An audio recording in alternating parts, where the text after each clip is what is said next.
love smoking. I love smoking. That's very good. My wife hates it. Reader's Digest says it will kill you. Yeah, I heard about that.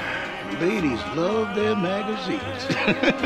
Tem cigarro aí? Eu não poderia começar um vídeo sobre tabagismo sem referenciar a série Mad Men em seu primeiro episódio, em que a gente conhece um pouco dos vínculos entre a indústria do cigarro e a indústria da publicidade, mostrando como eles tentaram convencer boa parte da humanidade de que fumar, longe de ser um hábito perigoso, na verdade era saudável. Mas eu preciso situar você no tempo, porque se hoje é tão óbvio que fumar causa várias doenças, nem sempre foi esse o cenário. Houve momentos na história da humanidade que 80% dos homens de determinados países eram tabagistas. Então, se fosse tão óbvio, talvez a proporção de fumantes na sociedade não tivesse sido historicamente tão grande. Só que se hoje é óbvio, a descoberta dos problemas vinculados ao tabagismo não foi necessariamente algo fácil, rápido, imediato. E um dos problemas é justamente a grande proporção de fumantes que existia no século XX. Eu já vou te contar essa história sobre epidemiologia, medicina e um pouco de interesses obscuros do tabagismo. Mas antes, eu preciso me apresentar. Meu nome é Rafael Dias, eu sou estudante de medicina na Universidade de Brasília, atualmente estou no 9º semestre do curso, e esse vídeo aqui faz parte de um projeto no qual eu desenvolvo conteúdos de divulgação científica sobre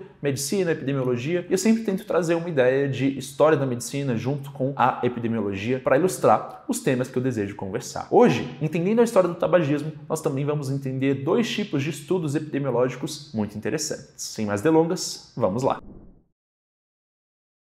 Eu já te contei que descobrir o vínculo entre o tabagismo e as várias doenças que ele pode causar não foi uma tarefa fácil. Quando a gente tem um fator de risco na população que está tão predominante, fica difícil perceber a própria existência dele. Isso é um certo paradoxo epidemiológico. Mas faz bastante sentido, não é tão paradoxal assim. Se todo mundo, ou quase todo mundo, tem aquele fator de risco, fica até difícil comparar quem tem o hábito com as pessoas que não apresentam aquele hábito. Por volta dos anos 30 e os anos 40 do século passado, esse era o cenário em relação ao tabagismo. O livro Imperador de Todos os Males, uma biografia do câncer, que tem sido a referência para vários vídeos quando eu falo sobre a história dessa doença e das pesquisas relacionadas aos mais diversos tipos de câncer, nos conta um pouco daquele cenário, daquela história. E o autor, Siddhartha Mukherjee, afirma que, naquela época, nos anos 40, procurar algum vínculo entre tabagismo e câncer era a mesma coisa de procurar um vínculo entre, sei lá, sentar numa cadeira e ter câncer. Afinal, esse hábito era tão difundido pela sociedade, feito por tantas pessoas, que ficaria muito difícil identificá-lo como um fator de risco. De todo modo, naquele período dos anos 40, a incidência de câncer de pulmão estava aumentando de forma gritante. Os gráficos no Reino Unido eram devastadores. A proporção da doença não dobrou ou triplicou. Na verdade, ela aumentou em 15 vezes em um período de pouco mais de 20 anos. Diante de um cenário como esse, diante de gráficos tão aterrorizantes, todos sabiam que existia algum fator de risco afetando boa parte da população e justificando, portanto, esse incremento. O governo britânico decidiu tomar providências, fazer investigações, inclusive uma conferência foi organizada por volta daquele período, e foram vários os palpites sobre o que podia estar causando o aumento do câncer de pulmão. Alguns falavam sobre os materiais químicos que faziam parte do asfalto, outros falavam sobre a névoa, a poeira, as fumaças e as poluições na cidade. Alguns falaram sobre o raio-x. E uma das coisas menos citadas foi o hábito do tabagismo. O que pra gente hoje é tão óbvio, naquele momento nem estava sendo uma suspeita tão grande para boa parte das pessoas. De fato, era uma grande bagunça. E a partir dessa primeira conferência, eles nem tiveram muitos resultados, muitas propostas, muitas ideias. E diante de um cenário como esse, o Conselho de Pesquisa Médica incumbiu ninguém mais, ninguém menos que Bradford Hill, um epidemiologista fundamental, a fazer uma pesquisa, tentando descobrir o que estava por trás desse aumento explosivo na incidência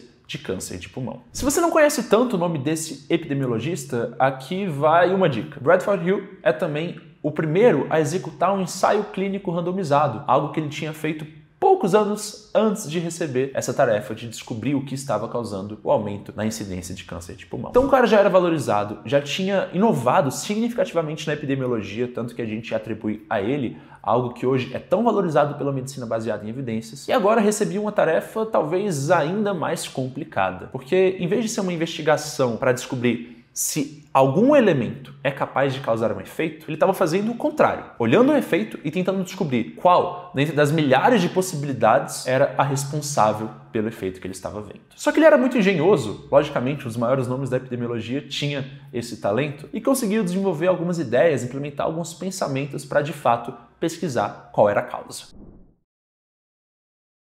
Por motivos práticos, por motivos éticos, um ensaio clínico não poderia ser realizado. Existia ainda uma restrição financeira muito significativa. O Bradford Hill não recebeu muita grana do Conselho de Pesquisa Médica para realizar essa investigação. A equipe dele era enxuta e tinha que ser bem direcionada. Bom, ele convidou outro médico, Richard Doll, para fazer parte da pesquisa também. Esse outro médico que inclusive ganhou muito destaque por conta da pesquisa sobre a causa do câncer de pulmão. O que eles perceberam? Se eles fizessem uma investigação identificando pacientes com câncer de pulmão, indo em busca de fatores de risco, eles teriam algumas informações interessantes. Só que eles também precisavam comparar esses casos de doença com casos de pessoas que não tinham o câncer de pulmão. Podia ser paciente com outra doença ou paciente saudável, para identificar se existia alguma assimetria, algum desbalanço, porque isso poderia indicar um vínculo. Olha, do lado que nós encontramos uma associação de mais câncer de pulmão, nós encontramos também mais desse fator de risco que não estava presente ali do outro lado. A ideia é basicamente essa: um hábito, um elemento, uma substância,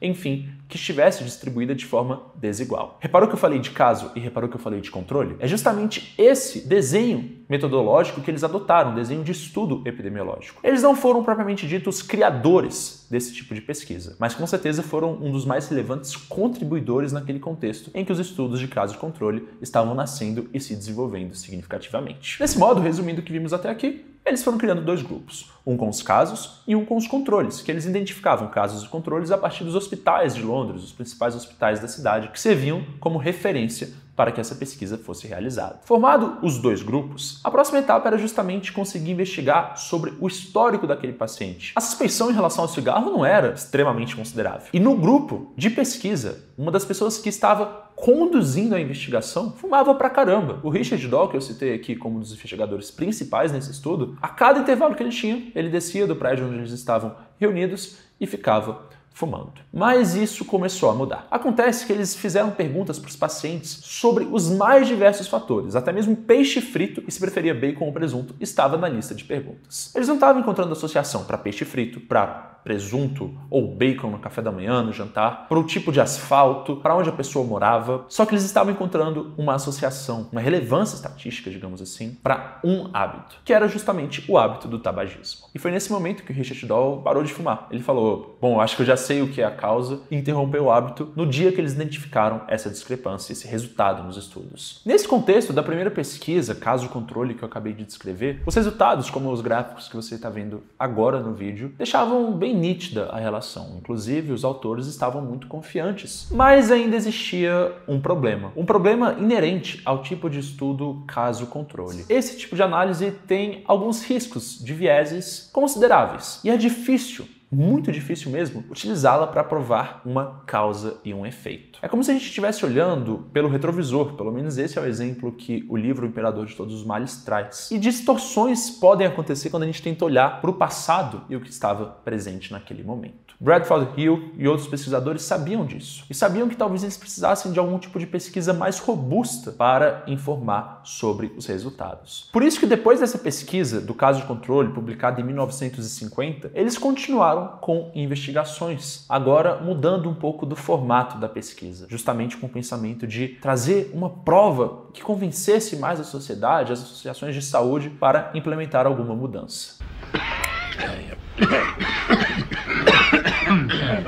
E se o problema era olhar para o passado e as distorções que poderiam existir por conta da memória, por conta de vários vieses, talvez o que fizesse mais sentido fosse uma abordagem contrária. Em vez de olhar para o passado, estipular uma hipótese, definir uma hipótese e a partir dela tentar ver qual é o desfecho no futuro. Algo que em vez de retrospectivo fosse prospectivo. Só que fazer esse tipo de pesquisa é muito mais difícil. Acontece que naquela época, no Reino Unido, por conta da formação do Sistema Nacional de Saúde, estava sendo criado um banco de dados sobre todos os médicos do país, que continha nome, sexo, idade, vários fatores que são importantes do ponto de vista epidemiológico. E mais importante ainda, permitir que os pesquisadores entrassem em contato por meio de cartas com esses médicos. Foi isso que o Bradford Hill e o Richard Doll fizeram, enviando uma simples pergunta para milhares de médicos ao redor do Reino Unido: se eles fumavam ou não. Dispostos desse enorme banco de dados, os pesquisadores também recebiam notificações toda vez que algum médico pertencente ao banco de dados acabava falecendo. Então eles davam uma lida no resumo, descobriam qual foi a causa da morte e, sendo câncer de pulmão, eles iam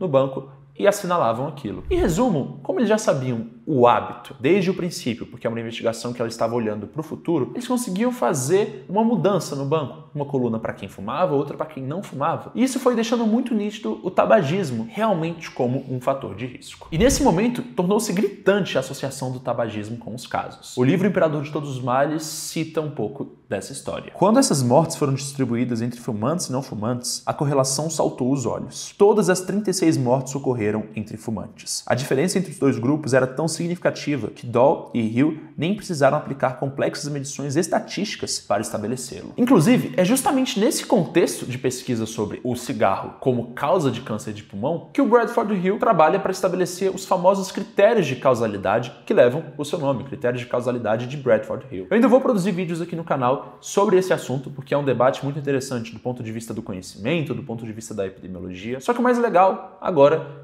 é identificar que, para descobrir algo que hoje parece tão óbvio, várias investigações com diferentes modelos de estudo foram feitas antes. Ainda assim, em 1956, a sociedade como um todo não mudou diante desse hábito. No início do vídeo eu mostrei um trecho da série Mad Men e ele se passa nos anos 60. Naquele momento ainda, a indústria do tabaco travava uma luta muito significativa para provar que aquelas pesquisas não faziam sentido, ao mesmo tempo que ela financiava outros tipos de pesquisa, que a ideia seria mostrar que o cigarro não era maléfico e que, na verdade, poderia ser até mesmo benéfico. No primeiro episódio da série, inclusive, um dos trechos mais marcantes que acaba ditando o roteiro é uma proibição lá nos Estados Unidos da indústria do tabaco se vincular como algo saudável. Isso não poderia ser mais algo que eles poderiam afirmar para a população. Estava cada vez mais em voga uma luta anti-tabagismo. Só que, obviamente, o interesse econômico tão forte não seria combatido de maneira tão fácil. Foi muito difícil convencer sobre esse vínculo enfrentando uma máquina de marketing do outro lado que tinha uma penetração enorme em todas as camadas da sociedade. Felizmente deu certo, inclusive no Brasil, que se tornou uma referência na luta antitabagista e conseguiu mudar o cenário da população, o que influenciou diretamente nos níveis de câncer de pulmão e várias outras doenças que hoje a gente reconhece o tabagismo como um fator de risco